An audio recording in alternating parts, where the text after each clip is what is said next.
नमस्कार मो भाग्य विलता किचन को बहुत बहुत स्वागत। आज मु आलुदम बिरयानी करी। आपण वीडियो मोर पूरा देखंतु। भल लगे लाइक करंतु, शेयर करंतु, मो चैनल को सब्सक्राइब करने को जमार भूलंतु नहीं। पाखरे थिबा बेल आइकन बटन को प्रेस करंतु, जहाँ फल मोर नुआ नुआ वीडियो आसुथिबा सर्वप्रथम देखि पारे। तो चलंतु आज वीडियो आरंभ करबा।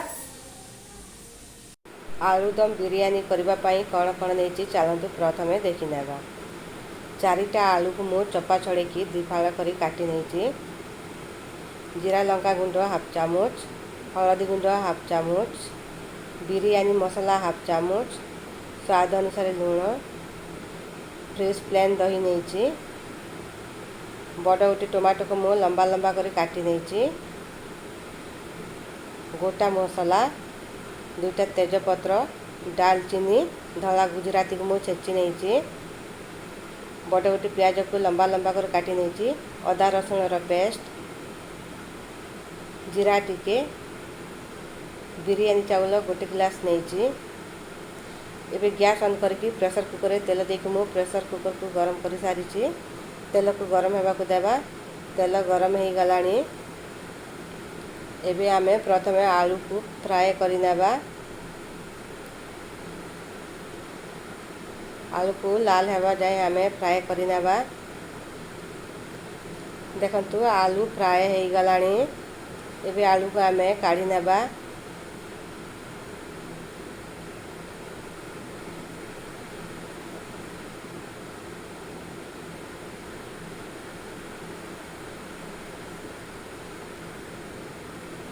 देखंतु सब आलू को मु तेल छाड़ी नहीं।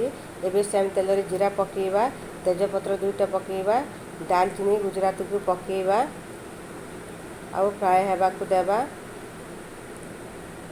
देखंतु फ्राए हो गलानी। एबे प्याज को पकेबा। प्याज को टिके ब्राउन कलर हेबा जाए आमे फ्राए करी नेबा। प्याज फ्राए हेबा भितर आमे चावल को धोई नेबा। देखंतु चावल को धोईकी पानी बाहर कर नहीं। चावल धोइबा भितर आमर प्याज फ्राए हो जाइछि। एबे आमे अदा रसुण पेस्ट देबा। आउ तार कंचा बास्ना जीवा जाए आमे फ्राए करी नेबा। देखंतु तार कंचा बास्ना गलानी। प्याज सहित भल से भाजी हो जाइछि। एबे आमे टमाटो को देबा। काटिक रखिथिबा टमाटो को, टमाटो सिझे पई लूण अल्प देबा। परे आमे लूण देबा। एबे आमे मिक्स करी नेबा। हलदी गुंड हाफ चामच देबा, जीरा लंका गुंड हाफ चामच देबा आ भल से मिक्स करी नेबा।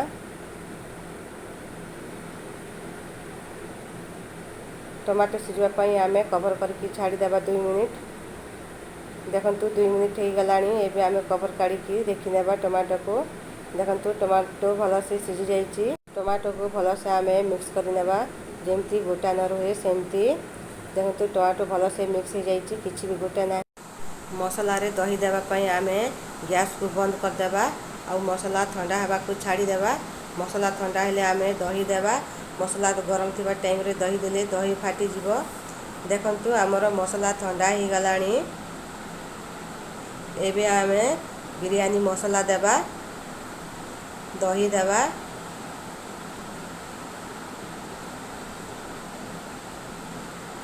दुटा कंचा लंका, पुदीना पत्र टिके देबा। पुदीना पत्र बदल रे धनिया पत्र भी आपण देई परिबे।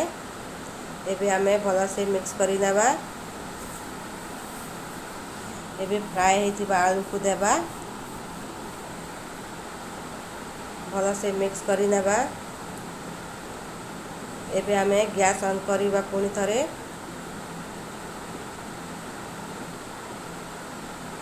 एबे आमे धोई के रखिथिबा चावल को देबा। देखंतु चावल भल से फुली जाइछि।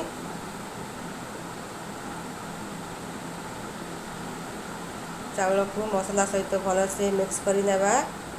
आलू मसला सहित चावल को आमे फ्राए करवानी। भल से मिक्स करी नेबा।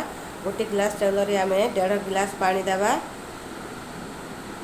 आपण जो जगार चावल मापिथिबे से जगार पानी देबे। एबे आमे स्वाद अनुसार लूण देबा। ଆଗରୁ ବିଲାତି ସିଝିବା ପାଇଁ ମୁଁ ଲୁଣ ଦେଇଥିଲି। ଏବେ ଭଲସେ ଗୋଳେଇ ନେବା ଆଉ କଭର୍ କରିକି ଛାଡ଼ିଦେବା 2ଟା ସିଟି ଆସିବା ଯାଏଁ।